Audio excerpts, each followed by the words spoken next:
बिस्मिल्लाहिर्रहमानिर्रहीम। मैं हूं सरदार मोहम्मद इरशाद एडवोकेट और आप मेरा यूट्यूब चैनल सरदार इरशाद ऑफिशियल देख रहे हैं। सुप्रीम कोर्ट से एक बड़ा फैसला आया है।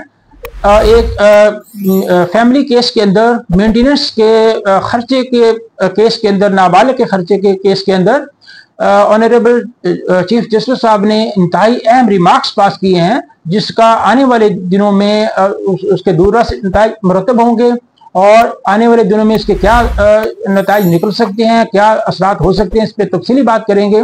मेरी आपसे गुजारिश है कि मेरे चैनल को सब्सक्राइब करें, बेल आइकन को प्रेस करें, वीडियो को लाइक और शेयर जरूर करें और अगर आपका कोई क्वेश्चन हो तो कमेंट्स बॉक्स में पूछ सकते हैं। हमारे यहाँ जो फैमिली केसेस हैं उनमें नाबालिग की जो खर्चा है, मेंटेनेंस ऑफ माइनर जो है, उसके ऊपर केस जो है वो सुप्रीम कोर्ट तक चले जाते हैं। वो नीचे से खर्चा जो है वो कोर्ट लगाती है, वो खर्चा नहीं दिया जाता। वो बदकिस्मती के साथ जो है, अगर मियाँ बीवी का आपस में रिश्ता कायम नहीं रहता किसी भी वजह से और वो खुला हो जाती है या तलाक हो जाती है, तो ऐसी सूरत में जो बच्चे होते हैं वो बहुत ज्यादा सफर करते हैं। तो सबसे ज्यादा जो सफर करते हैं वो बच्चे हैं। वो साइकोलॉजिकली भी करते हैं, फाइनेंशियली भी करते हैं, बहुत सी उनकी कॉम्प्लिकेशंस होती हैं। तो कम से कम जो खर्चे के हद तक है वो बाप अगर डिवोर्स हो गया है या खुला हो गया तो मियाँ बीवी का ताल्लुक खत्म होता है, लेकिन औलाद का और जो बाप का ताल्लुक है वो खत्म नहीं हो सकता, वो नहीं होता।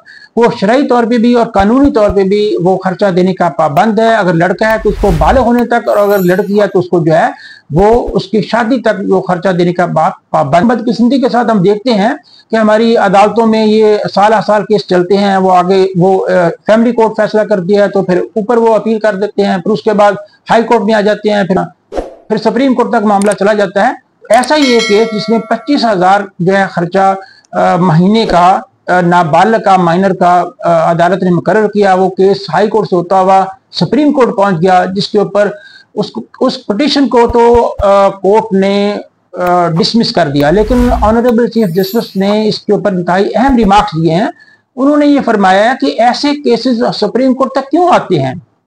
जाहिर है नीचे वाली अदालत सोच समझ के फैसला देती है, एविडेंस रिकॉर्ड होती है, उसके बाद वो फैसला देती है, उसके पास सारा केस होता है और ट्रायल कंप्लीट करने के बाद उसके ऊपर वो फैसला देती है। फिर वो उसको असेल किया जाता है, फिर हाई कोर्ट में आता है, वो हाई कोर्ट भी उसको देखती है। उसके बाद ये क्यों सुप्रीम कोर्ट तक इस तरह के केसेस आते हैं, तो उन्होंने इस बात को डिस्करेज किया है।